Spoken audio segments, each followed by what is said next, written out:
There is a British meteorologist who was on the BBC talking about how hot it is and how we better do something or we're going to be in trouble. And listen to the anchor's response. By early next week, you can scrap 20 degrees. It could well be 40 degrees. I think there will be hundreds, if not thousands, of excess deaths early next week. So, John, I want us to be happy about the weather and every single... I don't know whether something's happened to meteorologists to make you all a little bit fatalistic and harbingers of doom. Why say this? Why are you saying this?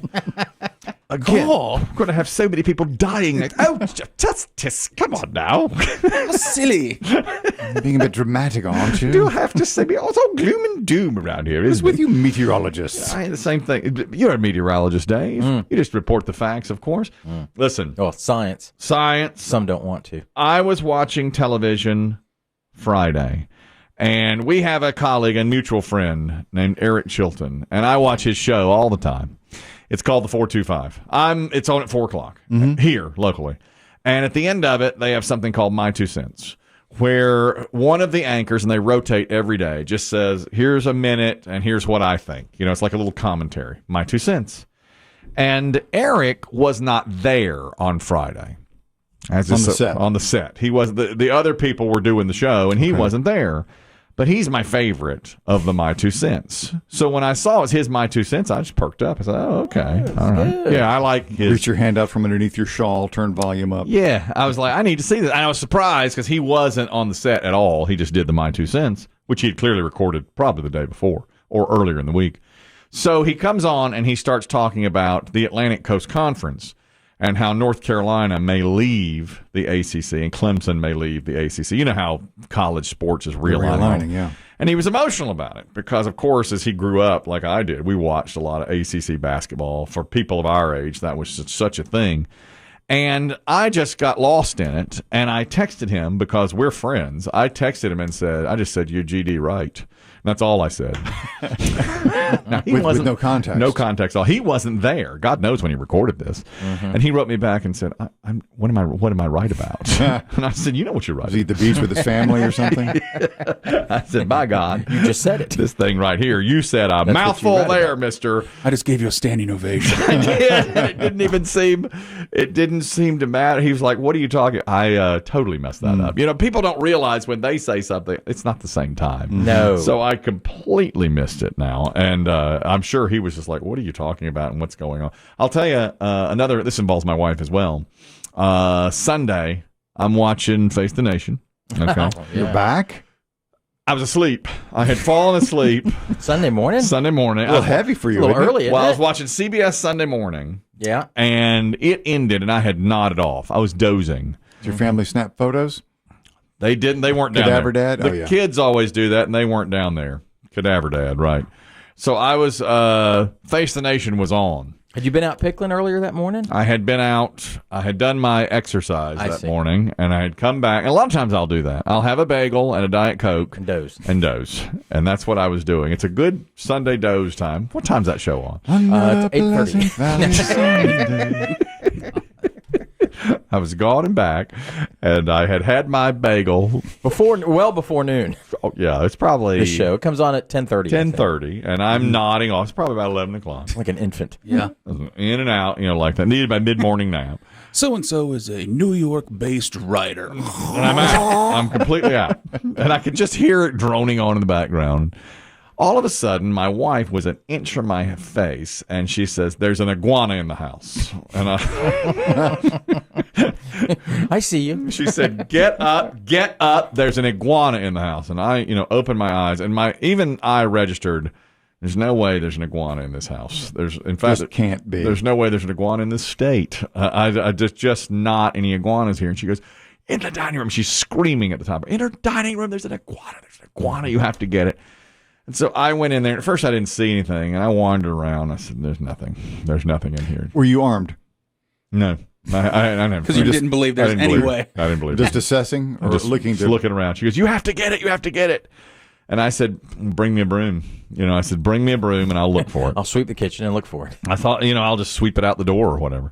She brought me a mop, and I said, "I don't think." What's this? I didn't know we had a mop. I didn't either. This isn't the tool for iguanas. I don't know why she did that. So I was about ready to sit back down, and she goes, there it is, there it is, there it is. So I went back in the dining room, and it was under one of the chairs. What? A little lizard, little salamander. Salamander? Yeah, you know how they're everywhere. You know? Not an iguana.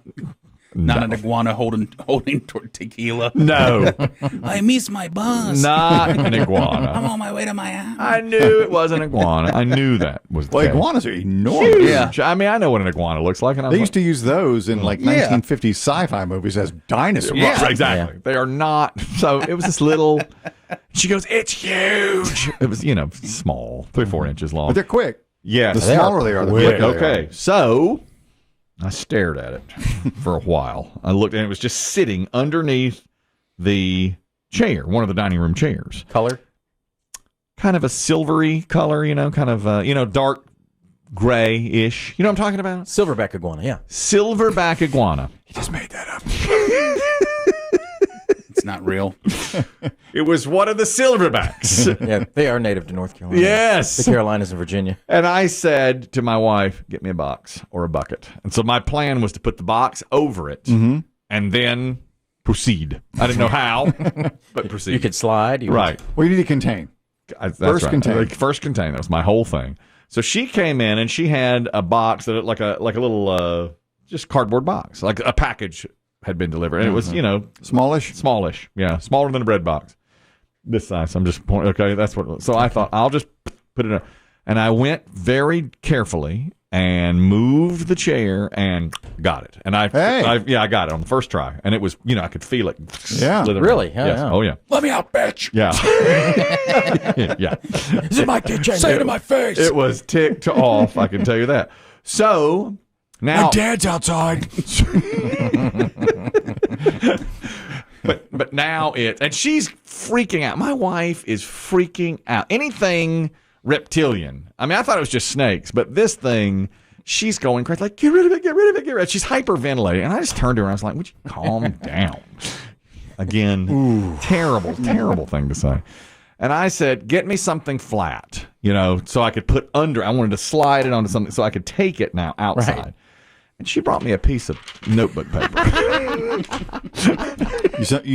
You implied something more sturdy. Yes. I said, no. What, do you want this out of here or I not? mean, I'm on my knees, and I could feel the thing just banging against the cardboard. Is that paper?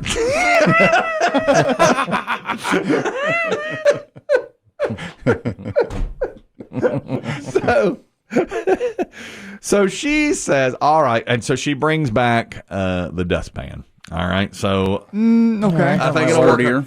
But she goes, what about that lip on the end of it? Yeah. I was a little concerned about that. You got to use the flat end, the flat side. That's what I did. Okay. So I slid it on there, and I could still feel it. You made the maneuver? I made the maneuver. I slid it up under the box. I pushed the box quickly Wow. on. So I had it. I had it contained.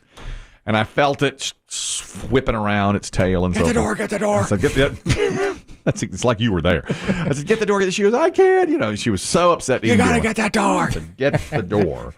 So she opens the front door and she goes, take it to the middle of the yard. Take it way out, way out.